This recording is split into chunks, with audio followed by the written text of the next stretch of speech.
This is the explanation for PT53, Game 1. So this game is talking about 5 performers. They are T, W, X, Y, and Z, and then 3 talent agencies, F, P, and S. Each performer signs with exactly one of the agencies, and each agency signs at least one of the performers. So the performers are going under the agencies, since there's more performers and less agencies. So you'll have F, P, and S as the agencies. Awesome. And these are our variables. Okay, Xavier signs with fame. Okay, X is definitely going under F. X and Y do not sign with the same agencies as each other. So Y is going to go under either P or S. Z signs with the same agency as Y. So wherever Y goes, Z goes. Okay, cool. I'm just going to squeeze Z in this little bubble that I've made. And if T signs with star, then West also signs with star. So since both of those rules are about star agency, I'm just going to write that rule right here. If T signs with star, then West signs with star, right? Meaning if West doesn't sign with star, then T also doesn't sign with star. That's the contrapositive of this rule. Okay, so the first question. Which one of the following could be a complete and accurate list of the performers who sign with each agency?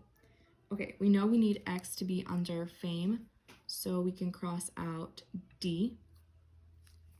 Z and Y have to be under either P or S, and they have to be together. So A checks out, B checks out, C I'm going to cross out because Z and Y aren't together, and then E also checks out. We really have A, B, and E left right now. Okay, if T is in S, then W has to be in S.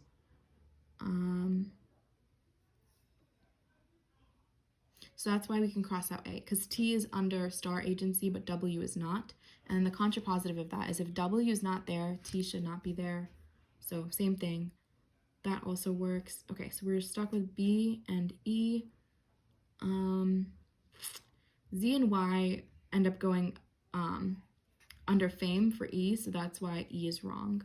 So our correct answer here would be B, where X is under F, T and W are under P, and then Y and Z are over here. Since each of these columns requires a letter, right? I just noticed that, if Z and Y are going in one of these columns, then you need at least one letter to be going in either, P or S, whichever the other column is that Z and Y don't go into. So that's going to take up at least 3 of your 5 letters, right? So if you have 3 letters taken up for that, only 1 or 2 letters can go in F, right? At most 2, at least 1, because you need 1 and X is already going there. So F, only 1 to 2 letters are going in F, right? And that's also true for all of these columns. If you have 3 letters anywhere, no, you could have 3 letters, I think, for P or S. You could have 3 letters here and then just have 1 in F and 1 in S. It's just you'd have to make sure you're meeting these rules. So F is really the only column where it's restricted like that, where it can only have 1 or 2 letters. 2, which of the following could be true? A, West is the only performer who signs with star agency. I think that could be true. I'm going to move on. West, Young, and Zinzer all sign with Premier Agency. W, Y, and Z. W, Y, and Z. That one won't work, and I can show you why. So W, Y, and Z, if they're all here, right, this rule has been met, sure. If W is not in S, then T can't be in S, right? So T is going to go, it could go here, but then here, wait, let's fill in this column. So basically T is the only one left and it can't go here. So then what letter can go here? none of them, right? We've already used everything else. So that doesn't work. You can cross out B, right? Once you fill these out, then you notice that there's nothing else that can go here except T, and T can't go here because if W is not here, T can't be here, right? If not W, then not T. So B doesn't work. C, Xavier signs with the same agency as Zinzer. So X and Z are together. X and Z can't be together, right? X has to go in F, Z and Y have to go in either P or S. So you can also cross that one out. Zinzer is the only performer who signs with star agency. Z can't be the only one signing with star because Y and Z always go together, right? So that one's also gone. 3 of the performers sign with fame. We discussed earlier, right? Like why that's not going to work out. And this is an example of like when you make an inference when you need it. You would have made this, if you didn't catch it earlier, like this inference is something you would have come up with here when you considered, wait, can 3 performers go in fame? And if you tried it out, you'd realize, no, they can't, right? Because then you don't have enough for all the other columns. And so E is also not something that could be true. And so A would be our answer, right? That West is the only performer who signs with star. And even though I saw that earlier, we should do an example. So if West goes under star, right, Z and Y would go here, X would go here, and then T could go either here or here.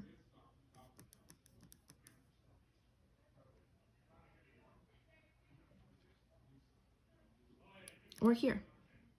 T could go in any of these places. If you wanted, you could write that in by doing something like this in case it helps you for later combinations, but basically T is just really flexible there. Because if T, then at W, that fits this rule for here, right? T could go here, ZYT, no issues there. TX, no issues there either, right? There's no rules being broken for any of those. So T can go in any column there. So West can definitely be the only performer. Oh, if West is the only performer, then obviously T is not going with West, right? This is not happening. But in the general potential combinations, T could go with West, right? If you're looking back at this combination, that would be helpful to know that W and T can go together there. So I'm just going to leave that arrow in there because I'm going to be looking back at this combination potentially. Which one of the following must be true? W and Z do not sign with the same agency as one another. W and Z. I don't think that could be the case because there's a lot of restrictions there. So I'm just going to keep looking for something that must be true.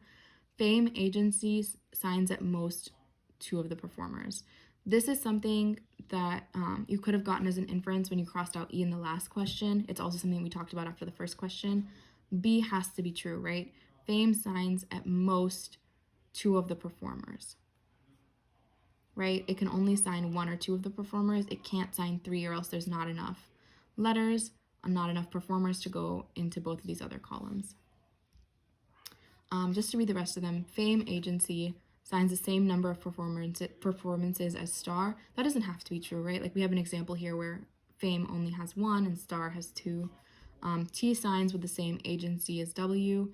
That's true here. That's not true here, right? T had to go with either this column or this column for that example. West does not sign with Fame. Sure, that happens a bunch of times, right? And just to show why A isn't a must-be true thing, W and Z do not sign with the same agency as one another. They can. W and Z could go together. Let's see, you could have W, Z, Y, and then you could have T here, and you could have X here, right? And this rule is still being met because we don't know what happens when W is in S, right? There's no other arrow here. It's not like they tell us something else. If W's here, there is nothing that our conditional statement tells us about that. It's just that if T's here, then W has to be here. So that works. B is the answer for number 3. And number 4, the agency with which each of these performers signs is completely determined if which one of the following is true. So this is asking, like, if we put one of these letters, where they're telling us, for which one would we know where every other letter has to go, right? For which one would every other letter's position would be completely determined. Like that's where every other letter must go. For this, the correct answer is probably going to be something that is more restrictive in some way, right? Like something that ends up putting letters somewhere. It could be because it's attached to a lot of rules, or it could be because it's assigning the variable that's really hard to assign, right? If you have a floater, it's harder to assign it. So the correct answer for a question like this is either going to be a floater or a letter that's really hard to assign, because it can just go anywhere. That needs to be assigned, right? If you're trying to determine all the positions. Or it can be something that sets off a chain of rules and that helps you put everything into spaces. Here we don't really have a floater in particular, so I'm going to be looking for something more restrictive. T signs with fame. T signs with fame. If T signs with fame, okay. W signs with premiere. That's C. If W signs with premiere, we know that T's not going there. I like W signs with premiere because if W signs with premiere, then Z, if W signs with premiere, T also can't be here, but we need something to go here, right? So Z and Y would end up going here. But for this one, we just wouldn't know where T has to go, right? T could go anywhere. So T could go here or T could go here. So that's not the answer. T signs with fame or T signs with star. I like T signs with star because then we also know where W goes, so that's going to tell us where everything goes, right? Yep, that would be our answer. If T signs with star, we know where W goes, then we know where Z and Y have to go, and then we know where X has to go. So B tells us everything we need to know, right? Just to show examples why the other ones are wrong, because we already went over C, let's go over A. T signs with fame. If T signs with fame, what do we know? X is going here. Honestly, at this point, we know that, if W's not here, then T can't be here. Okay, that checks out. If T's here, okay. So Z and Y and W, like we don't know where they're gonna go. So that's why A is wrong. Z signs with fame. Same thing. If Z signs with fame, we don't know anything because that happens every single combination, right? We don't really know anything about where Z and Y are going or what's going on with the rest of the letters. Z signs with premier agency. If Z is going here, then Y is going here. But the issue here is we don't really know where T and W are going for sure, right? If T goes here, then W goes here. But what happens if, like T goes there? Or it's more flexible here, so it's harder to tell for sure what's going on. So B would be the answer here. And for 5, if Z signs with star agency, okay. Let me just cross this out since it's a partial combination. If Z signs with star, right, this row applies, this row applies, this row applies. Which one of the following must be false? Must be false. P signs exactly one performer. That's not a must be false thing because here we have an example and here we also have an example, right? W could be alone here, T could shift to here. So both of these are examples why A is false. P doesn't have to sign exactly one performer, right? Star signs exactly 3. That's not true for 2 of these, right? This combination here and this one, star signs 2 of the performers. T signs with S. T doesn't sign with S in any of these, right? So that's not a must be true thing at all. Or must be false. Oh, must be false. Sorry. I lost track of the question for a second. Oh, C could be true for as a must be false thing. So we should leave C open. West signs with star agency. That's not a must be false thing because we have an example of it happening right there. So I'd cross that out. None of the other performers sign with the same agency as X. Okay, that's not true because T could shift over here, right? Because T could just shift over here, E is also not true, so C is our answer. T can't sign here, and we can check why that's true. If Z and Y are going here, right? Because they're saying Z is going under star, so Y also must be going under star. If T also signs under star, right, then W must sign under star. And then now all of a sudden we have nothing left for the P column, right? There's no other letter that can go here, and we've already used up every other letter. So that's an explanation for PT53 game 1.